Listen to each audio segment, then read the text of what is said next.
Our story today is called A Municipal Report. It was written by O. Henry and first published in 1904. Here is Shep O'Neill with the story.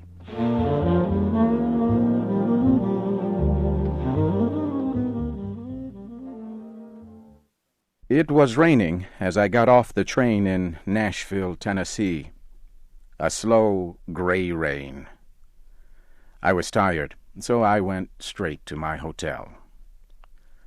A big, heavy man was walking up and down in the hotel lobby. Something about the way he moved made me think of a hungry dog looking for a bone. He had a big, fat, red face and a sleepy expression in his eyes. He introduced himself as Wentworth Caswell, Major Wentworth Caswell, from a fine Southern family. Caswell pulled me into the hotel's barroom and yelled for a waiter. We ordered drinks. While we drank, he talked continually about himself, his family, his wife, and her family. He said his wife was rich. He showed me a handful of silver coins that he pulled from his coat pocket. By this time, I had decided that I wanted no more of him. I said good night. I went up to my room and looked out the window. It was 10 o'clock, but the town was silent. A nice, quiet place, I said to myself as I got ready for bed. Just an ordinary, sleepy Southern town. I was born in the South myself, but I live in New York now. I write for a large magazine. My boss had asked me to go to Nashville. The magazine had received some stories and poems from a writer in Nashville named Azalea Adair. The editor liked her work very much. The publisher asked me to get her to sign an agreement to write only for his magazine. I left the hotel at 9 o'clock the next morning to find Miss Adair. It was still raining. As soon as I stepped outside, I met Uncle Caesar.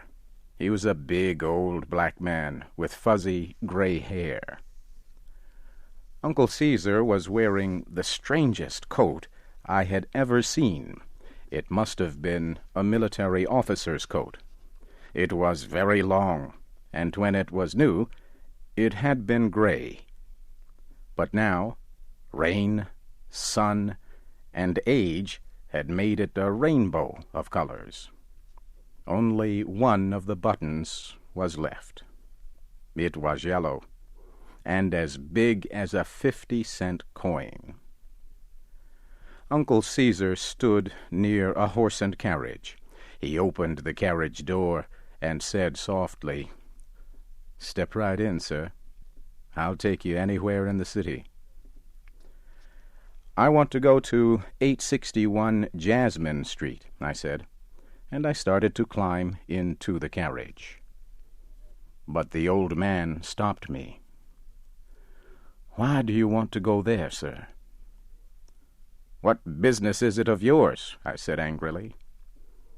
Uncle Caesar relaxed and smiled. "You must have a cup of tea before you go," she said.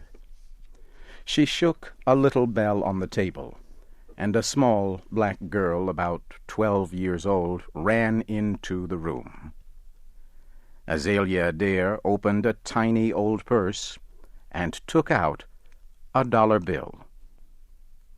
It had been fixed with a piece of blue paper, and the upper right-hand corner was missing. It was the dollar I had given to Uncle Caesar.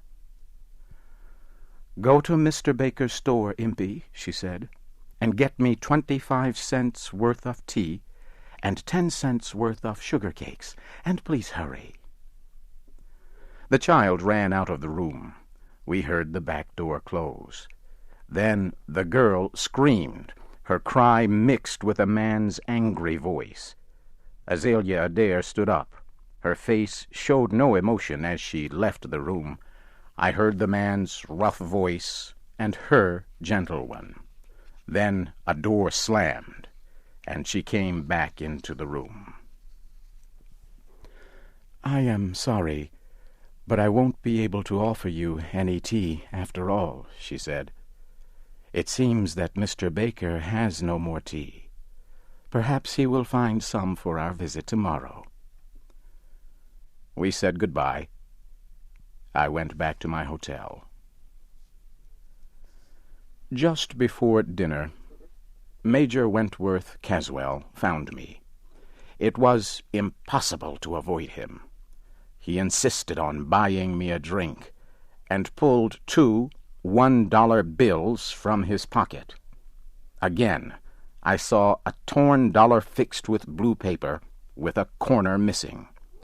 It was the one I gave Uncle Caesar. How strange, I thought. I wondered how Caswell got it.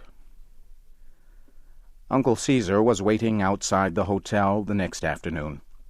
He took me to Miss Adair's house and agreed to wait there until we had finished our business. Azalea Adair did not look well. I explained the agreement to her. She signed it. Then, as she started to rise from the table, Azalea Adair fainted and fell to the floor. I picked her up and carried her to the old red sofa. I ran to the door and yelled to Uncle Caesar for help. He ran down the street. 5 minutes later, he was back with a doctor.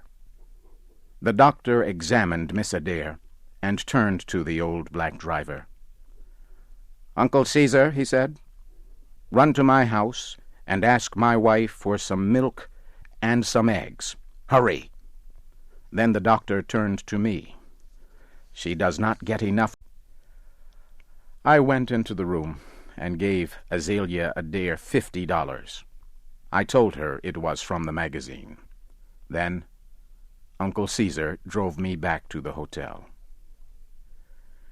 A few hours later, I went out for a walk before dinner. A crowd of people was talking excitedly in front of a store.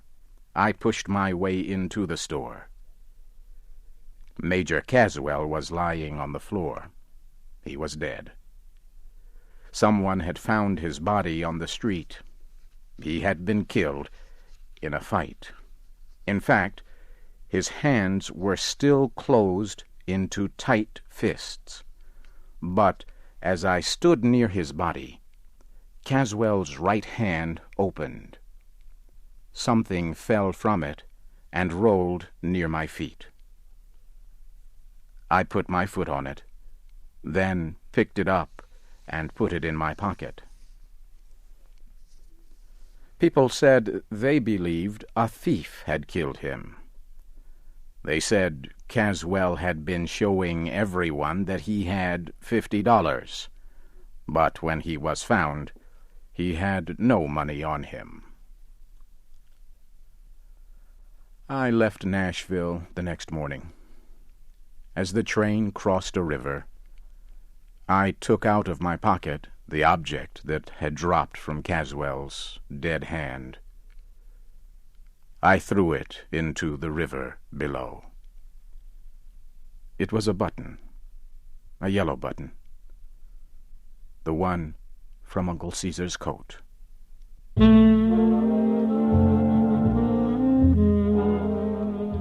You have just heard the story, A Municipal Report. It was written by O. Henry and adapted for Special English by Donna DeSanctis. Your storyteller was Shep O'Neill.